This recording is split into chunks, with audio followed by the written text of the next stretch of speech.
But if we narrow down to the energy transition, a couple of questions come to mind, and which is the fact that the energy transition requires certain minerals that we must use to get our batteries up and running, to get the solar PVs up and running, to get that wind farm up and running. These minerals, again, a country may want to look at the fact that we have these minerals and we consider them critical in the sense that they contribute to the energy transition. And in trying to look at it from that perspective, the country definitely would want to say, we have these minerals, and in our perspective, we consider them critical because they contribute immensely to the energy transition. But again, it still comes back to the whole issue about how does a country look at what they have. El día de hoy estaremos compartiendo con dos profesores de la Universidad de Durham, expertos en temas minero-energéticos y de transición, que nos contarán su visión sobre una transición energética desde el sur global y desde el caso particular del Reino Unido y la idea de los minerales reciclados o la economía circular de la transición energética.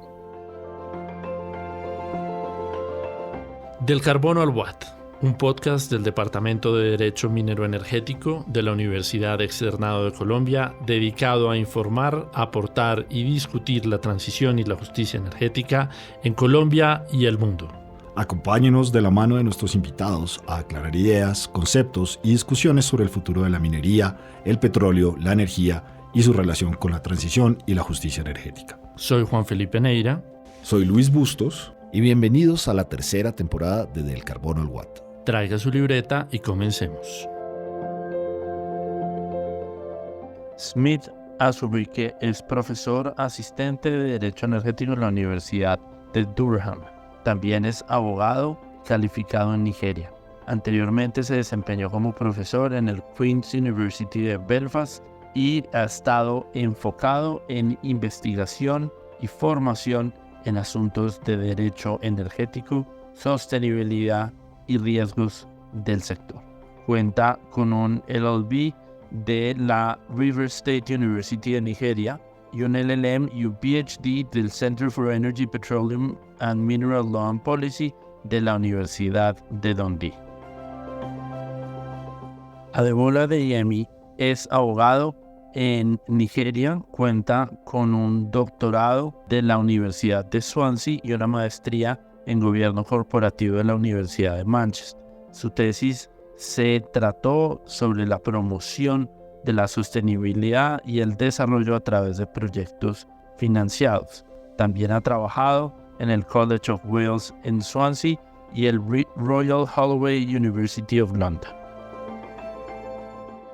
Well, it's a pleasure to have you both here, and especially on this very, very important issue for the energy transition. But first of all, I wanted to ask you, what's the difference between critical minerals and strategic minerals? Thank you very much, Juan Felipe. Before I answer your question, I would like to say it's good seeing you today. I remember back in the days at University of Dundee, where we were both colleagues. And fortunately today, I can see that you're doing well for yourself here at Externado University, while I'm also of Durham. My name is Smith Azubuike, and I'm an assistant professor at Durham University. And the energy transition is one of the very important things we look at when it comes to how we can actually look at low-carbon economies. Your question is about what the difference is between critical minerals and strategic minerals. First, most times we use these words interchangeably. A country might want to say, look at it from the point of view of being critical minerals, and another country might also want to look at it from the point of view of being strategic minerals. So these phrases are used interchangeably. But if we look at these labels, oftentimes, yes, they are used interchangeably. It all depends on how the country want to look at it. So, for instance, China might want to look at a particular mineral as being strategic for them. Strategic in the sense that it looks at they want to plan that, looking at how that helps them to develop their economy. Again, it might also be a country like, let's say, we are in Colombia today. Colombia will want to look at the particular mineral as being critical because it's also in line with what their economic plans or projection or trajectories are. So, but again, these little differences here and there exist. But one of the things I'd like to say is that strategic minerals are minerals essential for the socioeconomic development of a country. So, for me, I would say we're in Colombia today. What are the minerals essential for Colombia's socioeconomic development, and as opposed to how a country like China will want to see how that mineral looks like. And then the other thing again about critical minerals is that Colombia may want to look at it from the standpoint of how does these minerals enhance our socioeconomic well-being, and then also gives us what we call defensive capabilities. How do we use these minerals in terms of our defense capabilities? Again, I feel that the world is a global village, and each country would want to benefit from their mineral, and they'll also want to use their mineral to do what? In terms of politicking, in terms of whatever they want to do in the globe. So if I come from Nigeria, so for us, we have oil and gas, and we see that as being strategic for us.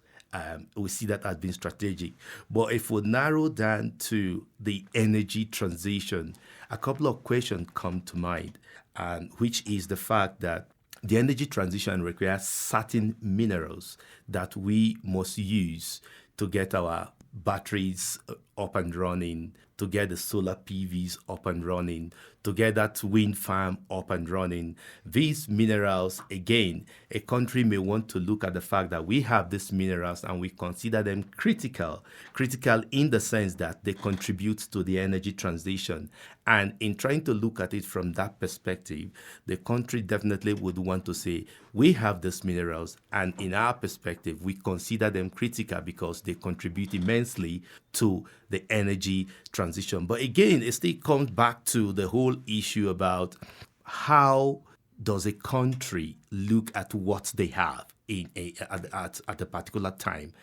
That's what I want to say at this point in time. Thank you. Fantastic. Now, we just want to ask you, tomorrow you will have a masterclass here at the Externado University that will follow the UK critical minerals strategy and the supply security.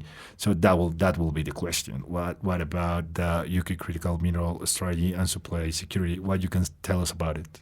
Okay. Yeah, thank you very much for that question. My name is Dr. Adebola Adeyemi. I'm also assistant professor at Durham Law School, and I thank Externado University for this opportunity. So with respect to the question, the UK usually conducts an annual review of minerals that would be classified as critical for the development and for guaranteeing supply security of the UK. So in the current UK strategy refresh, minerals like cobalt, gallium, lithium, magnesium, palladium, platinum are currently classified as critical to the UK's development.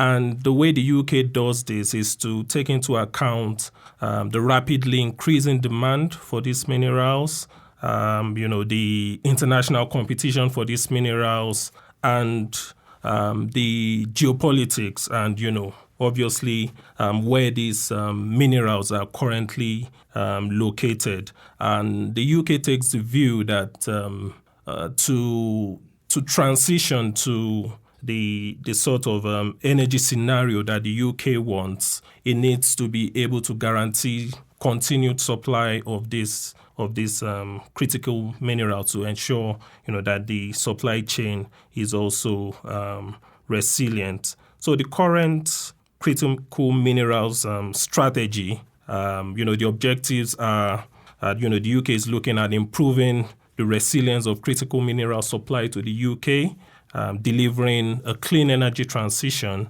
and also promoting the UK's national security.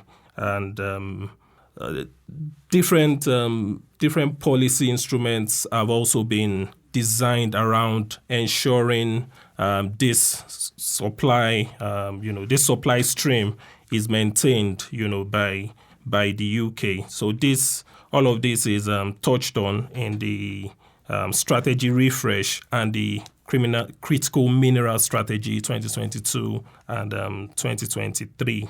So, but we'll look at this in more details during our seminar tomorrow. Thank you. Great. Let's talk about some of those strategies. Can you tell us something about the recycling and the circular economy approaches that probably they got in the middle of the strategy that you were mentioning?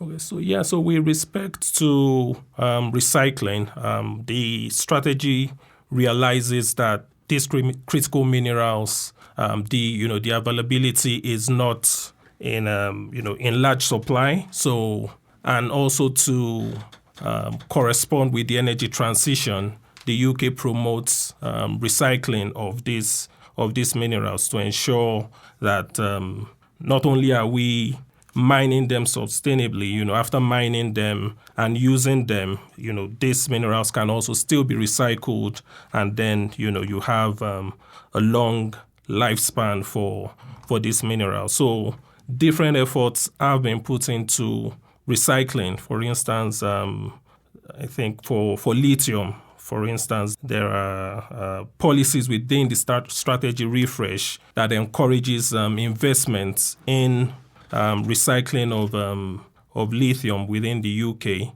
I think currently there's been an investment by the UK Infrastructure Bank in a lithium mining company, and part of it is also that the UK also shifts from depending on countries outside, and the UK is also looking at building its own capacity inside. So the investment is focused on the mining and also the recycling of the finished lithium products, especially. But that's very interesting, because as far as I understand, the UK is not a producer of most of these minerals. So I would say that they want to become a new powerhouse for the energy transition, and they want to become innovators, but also to build the wind turbines, the solar panels, and all of that. But as far as I understand from what you are mentioning, this would be centered on a security of supply element for the supply chain to the UK. Is that enough? Or can they, through circular economy and recycling of materials, assure a security of supply to become a powerhouse of the energy transition in Europe? Okay, so for me, I would say, yes, you made a very interesting point, Juan Felipe. Your point is so interesting to the extent that you have identified, yes, UK does not produce most of these minerals. And if you look at it critically, it's more of how do we secure supply? So meaning we don't want supply to be cut short at any point. So how do we ensure that our supply is steady? Of course, one of the things the UK, if you look at, there are three anchor strategies there. The third one, which looks at, try to look at how that they would partner with people, countries, and then how most of the British companies, how they do business outside, especially in Africa, maybe in Congo, in DRC, in South Africa, for instance, how they do business there and how they ensure that these minerals get to them. Because they want to continue to use those minerals to produce all your laptops or your phones, and even to your solar PVs and all that, wind turbines. But again, in order for them to ensure that this supply continues, of course, they've come up with this strategy. But again, one of the things, especially as academics, one would look at is when you look at a strategy, most times it is not enough. You would want to say, these are areas we need to improve. So I would say that if you look at the current realities today, and especially if you look at how these UK companies operate outside, of course, it's like a work in progress. The third aspect, which has to do with ESG, environmental, social, and governance aspects. And then the focus definitely would be more how does this British company operate, for instance, in DRC, how they operate in maybe, for instance, in Colombia, what they are doing, and how, what measures have they put on ground to ensure that most of these an aspect of this, their critical mineral strategy is in line. If there is conflict in, let's say, DRC, you would see that that conflict definitely would impact on the minerals they obtain from DRC. So, and some of the things that can fuel conflict is like human rights abuses, forced labor issues, how the companies operating in those countries, how they relate with the people. And if I look at an aspect of which I know you and Felipe you've done, if you look at those Kimberley certification process when they talk about conflict minerals, the Dodd-Frank Act, if the UK critical mineral strategy can also look into, some of those little aspects where supply cannot be disrupted because of issues that, of course, can arise. Like I said, issues like human rights abuses. There can be protests in a mine site to say there are human rights abuses. This mine site needs to go down. That would be a disruption of supply. So the strategy then can improve to also look at how well can policies be drawn to ensure that these things do not impact on our supply of critical minerals.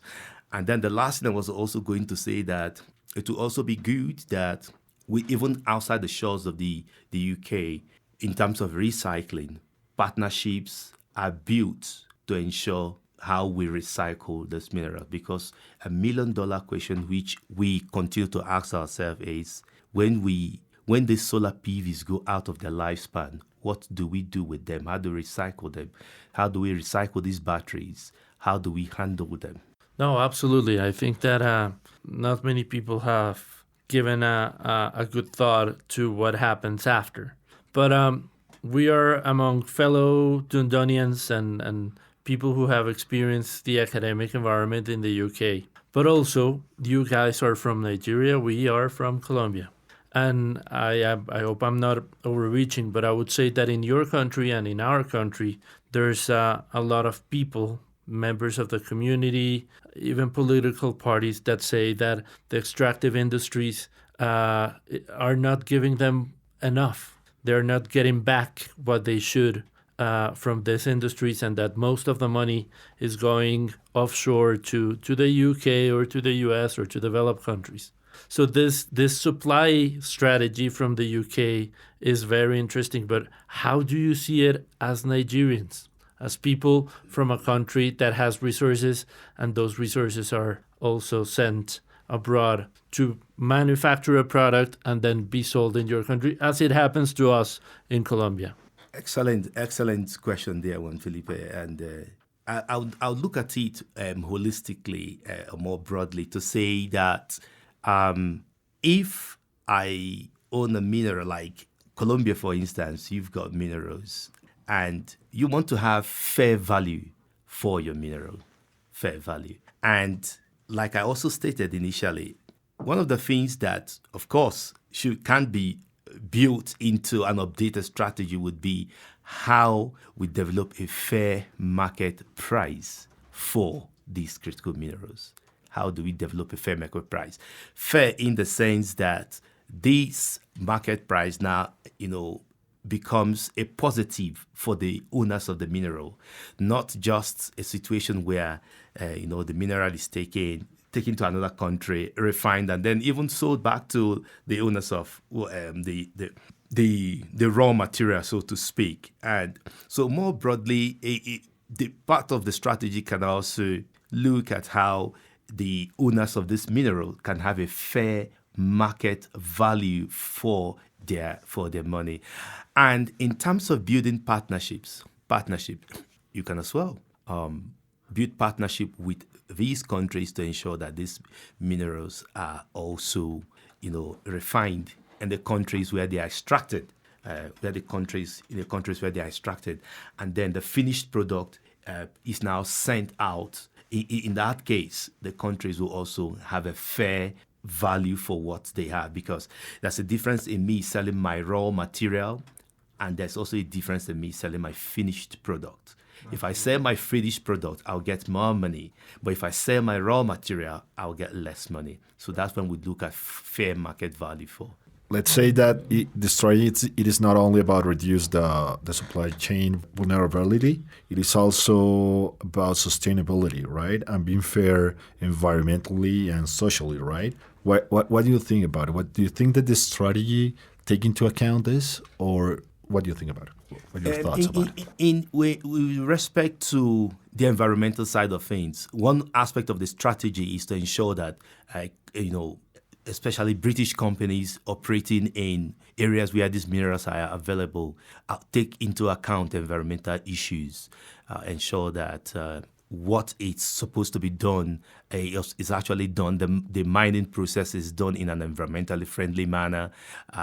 Even the governance perspective is also looked at, how the countries are taking into, how those companies are also doing businesses there. So the strategy tends to look at these areas because these things can actually disrupt supply of these critical minerals. And when supply is disrupted, what happens is that it affects how the UK, and indeed any other country would want to use these critical minerals in the energy transition, so to speak. Okay, now, do you have any recommendation for Colombia about creating our own critical mineral strategy? Do you have like a key points that we must follow? Okay, yeah, I think Colombia needs to focus on what works for it in terms of taking into account its own objectives with respect to the energy transition, and obviously also looking at the welfare, the well-being, the welfare of its people. That's very critical, while having in mind the move towards transitioning from fossil fuels to more cleaner forms of energy. Because at the end of the day, you also need to think about what works for you. So Colombia should look at how best it can manage its resources for the betterment of its people, and then also now focus on how best it could do that sustainably, because people are at the center of everything, at the center of development. So it's important, for countries like Colombia, Nigeria, we haven't gotten there yet, so we need to think about our people first. Absolutely. Well, thank you very much, guys, for sharing part of your trip to Colombia with us and with our listeners. Thanks a lot for being here. So it was an honor. Thank you. Thank you for having us too. Y para que lo apunte en su libreta, el recomendado de nuestro invitado es. Okay, so thank you once again for having me. Earlier stated, my name is Smith Azubike from Durham University.